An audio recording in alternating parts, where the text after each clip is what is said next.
¿Qué tal amigos de CADE? Es un placer nuevamente estar en contacto con ustedes como lo hacemos habitualmente.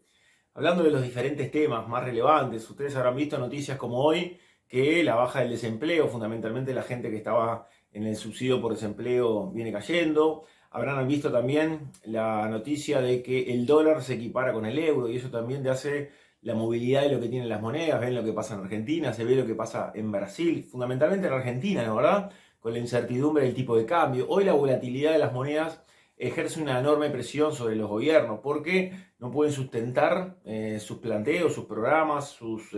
planificaciones, sus presupuestos, y eso también de alguna forma da mucha incertidumbre a lo que se viene, ¿no verdad? También pasa con la evolución de los salarios. Ustedes habrán visto que el salario en el sector privado está por debajo de los 4 puntos, básicamente entre 2 y 4 puntos, dependiendo de algunos sectores que han tenido alguna recuperación, y es lo que trabaja el Poder Ejecutivo para ejercer de alguna forma una alineación en el salario real y que el trabajador no pierda. Pero también hubo un aumento con este nuevo convenio de un 0,6% en el sector público y de alguna forma también alineado entonces con ese planteo para evitar lo que era de alguna forma un conflicto entre COFE y el gobierno, fundamentalmente también donde en la rendición de cuentas se quiso incluir algunas modificaciones en lo que era la carrera dentro de la administración central, y bueno, la Oficina Nacional del Servicio Civil había hecho una serie de planteos y la Confederación de Trabajadores del Estado no dio lugar a ese planteo, también buscando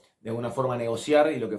que se logra es la firma del convenio que tanto preocupaba. Recuerden que venimos de 2 años de pandemia, el sector público y el sector privado, ambos sectores están de alguna forma deprimidos en lo que es la evolución de sus salarios. Por lo menos el sector público de alguna forma recupera parte de lo que se había prometido dentro del periodo de lo que va a ser los próximos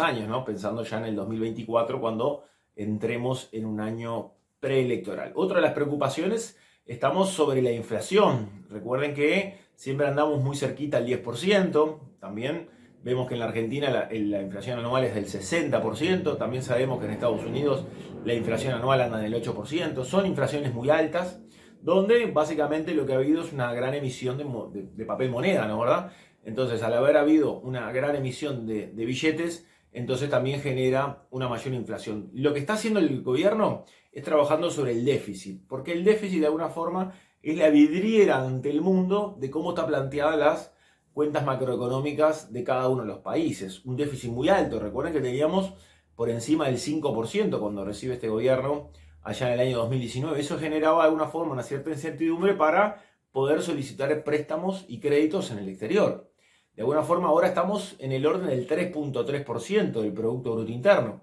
que igual sigue alto, ¿no verdad? Pero el gobierno, cuidando de alguna forma el gasto, está reduciendo ese déficit fiscal y de alguna forma tratar de generar un mayor compromiso para lo que va a hacer con sus acreedores y con sus futuros acreedores el déficit fiscal, que es lo que le va a dar de alguna forma, como decíamos, la vidriera para poder presentarse. Y las calificadoras de riesgo en un país que tiene poco déficit, estamos hablando de que países cercanos tienen muchísimo déficit. Bueno, el caso de la Argentina, que tiene un endeudamiento de 55 mil millones de dólares solamente con el Fondo Monetario Internacional, sin contar todos los bonos y préstamos que ha tomado a nivel internacional en los últimos 8 años. Entonces, con ese panorama, Uruguay de alguna forma tiene una bandera de libertad ante los mecanismos internacionales que de alguna forma buscan financiar a los países, pero que obviamente después la erogación que se hace a través de los intereses genera un mayor endeudamiento y un mayor ahogo a los pueblos o a los países para de alguna forma poder distribuir esos recursos sin ser destinados a pago de intereses, pues poder ser destinados a otros bienes y servicios dentro de lo que se organiza en cada uno de los países.